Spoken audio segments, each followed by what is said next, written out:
শুভ জন্মাষ্টমী। নির্ঝরের স্বপ্নভঙ্গের সকল বন্ধুদের শুভ জন্মাষ্টমীর আন্তরিক শুভেচ্ছা ও অভিনন্দন। আমরা আজ উপস্থিত হয়েছি রামপুরহাটের ব্রজসুন্দর গোপালজিউর মন্দিরে।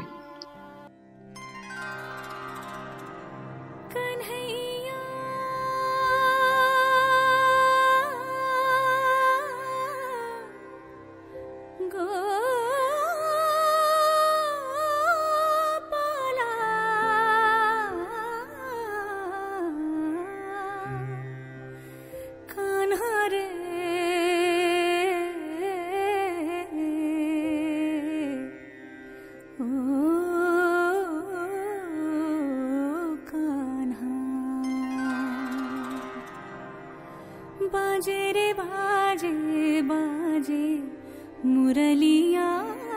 কথা না বাড়িয়ে ভিড়ে ঘেঁষাঘেঁষি করে এগিয়ে চললাম ব্রজসুন্দরজিউর দর্শনে। मुरलिया